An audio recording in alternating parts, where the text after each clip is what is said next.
I got kicked out my parents' house.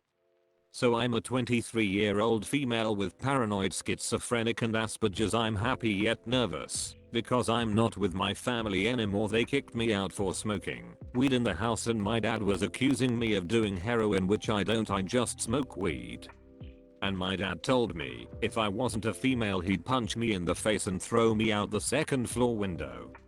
So basically I had a virtual job interview for an MEP firm, and the boss said next week he wanted to invite me to the office and have me see how everything works, but I'm nervous because I don't know if I'll get the job, and not only that, but I'm homeless at the moment and I'm working on getting a motel room to stay in instead of my car. I used to secretly give people blowjobs in the school bathrooms. Pretty much, you got $5 and a dick, I got a mouth for you to use. That simple. Never got caught and made a lot of money. I think it was around $600. Ended up buying myself a Wii U when it first came out. Honestly, worth it. His obsession with squirting, an ex of mine was obsessed with squirting. Like literally would not shut the fuck up about it. I told him when we met that I was a squirted. What he did not understand was that he ain't have make me squirt kinda dick.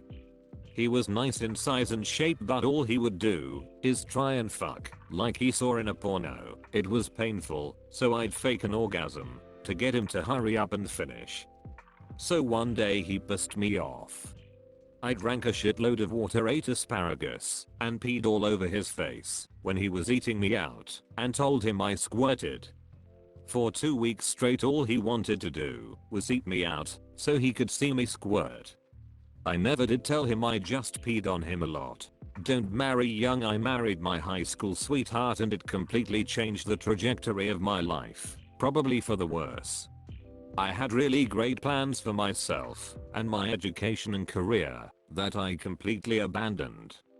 Kids, don't tether yourself to someone at a young age. Figure out who you are and what you want out of life for yourself before giving yourself to someone else. Now I'm middle-aged with no career, stuck in a completely loveless marriage for the sake of our children, in a country that is not my own, that I can't stay in if I were to leave the relationship. The only good thing to come out of this relationship is my 2 amazing kids who I'm laying down my life for because they love it here. If it weren't for them, I'd get on the next plane out of here and never look back. In hindsight, I probably knew deep down this marriage was not the right thing to do 20 years ago, but was blinded by the fairy tale of marriage and settling down before I was experienced and mature enough to know there is more to life than what traditional societal norms say there is. Not looking for advice, I know ultimately what I'm going to need to do to make this right for myself, but it is going to take time. I just really needed to get this off my chest. I'm a former USAG male gymnast and was sexually abused by Dr. Larry Nassar. Started competing under USAG at age 5. At age 6 I moved gyms to train and compete with an elite winning program. Just so happened to be the very gym that Nassar practiced out of for many years, Twisters Gymnastics. I'm sure a majority of you reading this know of the hundreds and hundreds of female gymnasts that were abused by this evil fucking person. Well, I'm publicly coming out and sharing that for the 9 years I trained and competed for this organization, I was sexually abused and molested on an almost constant weekly basis. There is no talk of male victims, and I know firsthand that this happened to other male teammates of mine. I have been silenced by the Michigan Attorney Generals, the handful of special detectives I was working with, and every other governing body you can think of. My attorneys have dropped my case because there's not enough victims. So if only more little boys were molested I may be taken seriously. That's what you're telling me. My voice has been taken from me, so the only way for me to break the silence and seek some sort of justice and to create a platform for other male victims to safely get the help they desperately need without having to do so publicly is by me going public with the truth, so I can no longer be ignored. I have no idea where to start, so I figured Reddit to be the best place, since it's fairly anonymous. Thank you for reading and for the support. People need to know that there are men out there suffering in silence right now because of this man and the various programs involved. Please help me from this getting swept under the rug. Did my BF just do something fucked up, or am I tripping? Before I get into this, I just want to say that I was in a terribly abusive relationship about 3 years ago and was almost killed by the dude, so maybe I'm just overthinking this whole thing cause of the PTSD. Me, F21, and my man, M25, were having breakfast in the living room this morning, watching TV as usual. At the moment we live with his grandma, long story. Anyway, grandma's dog came in the room and sat next to me. He wasn't begging or anything, just sitting. We had grits with breakfast, and you know how small grits are. Well, I scooped up exactly 2 tiny little grits on my finger and let the dog lick it off. My boyfriend backhanded my arm pretty hard and looked at me like I was absolutely insane, then proceeded to say, angrily through his teeth, "Don't give him fucking table food. You've never seen anyone else do that. What the fuck would make you do that?" Me, sitting there shocked ASF that he just put his hands on me in any way other than lovingly, just kinda thought about all the times I've seen grandma give the dog table food and all the times she's told me to. But I just sat there quietly for a second, then went to wash my plate. I didn't want to cry, but I felt it coming. So I just went to sit in our bedroom. He comes along about 10 minutes later and said he shouldn't have got upset with me. Which is exactly what my ex said every time after hitting me. Am I tripping, or was he wrong for doing what he did? My biggest regret with my cousin. I won't give details about my age right now or anything, but some years back, when I was around 11, I was very naive and didn't know anything about sex. I became horny for the first time in my life. At that time I didn't have any talk with my parents about sex or anything, so I knew nothing. I didn't even know what SAB was or anything like that. The first thought that I have was to call my younger cousin. She was 4/5 at that time. I basically just looked to see what she had and touched a bit, once for 5 minutes, and never did it again. Since that day, I think about it every day. How could I have ever done that? And I feel like a monster. This has made me not have any relationships at all. The closest is some one night things at some parties. Now every time I got to sleep it comes to my mind and I think, how could I have ruined her life?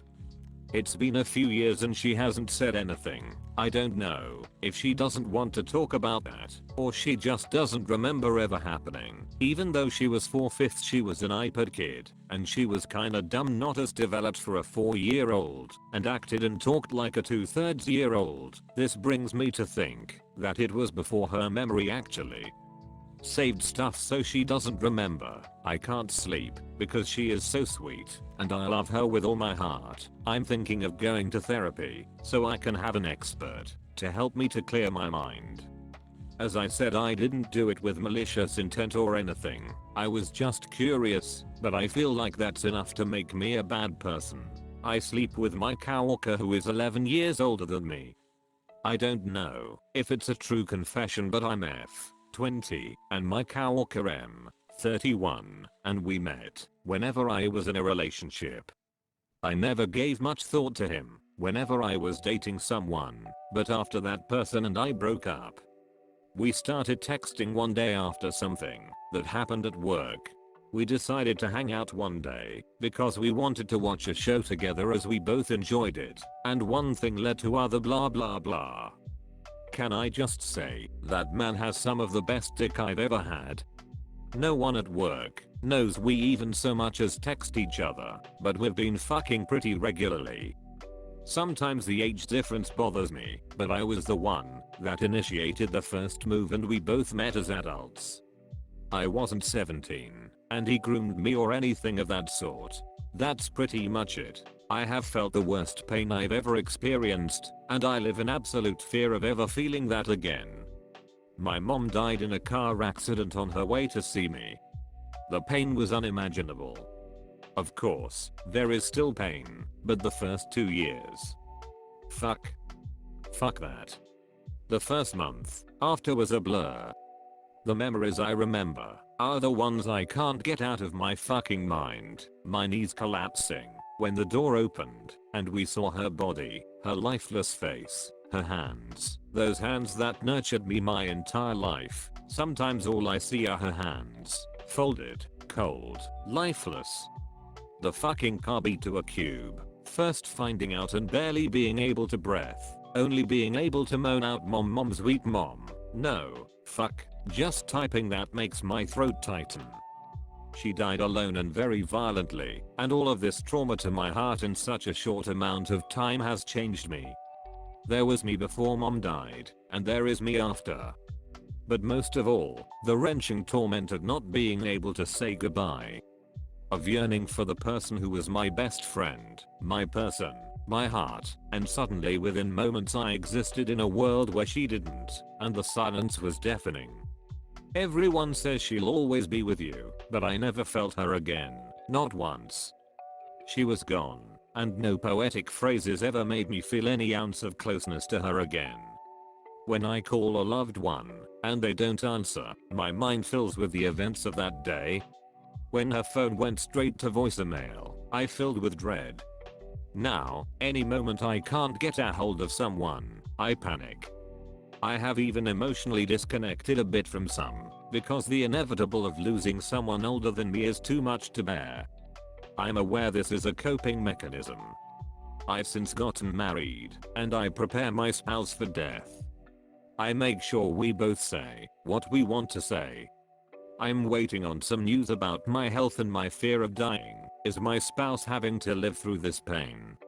I know what would be in store for him, the nights alone, embracing my shirt, or spraying my perfume on my pillow, the agony of a quiet house that we once shared. It haunts me to think of him and that pain. Pain that he would need me for, and I wouldn't be there. Anyway, yes, I'm in therapy. Grief is the price we pay for love, and it is worth it a million times over. I wanna fuck my coworker on shift. So I work at a little pizza joint and normally it's busy and our managers are there. My coworkers are mainly all men and I'm one of the very few females at work. Most are in high school, so they don't work a lot. I work the most of all of them. There however is this one guy I work with that is cute, but about 10 years older than me. I have this really bad fantasy of being on shift, especially at the end of the night, when it's just the two of us are on closing, because no one else is there.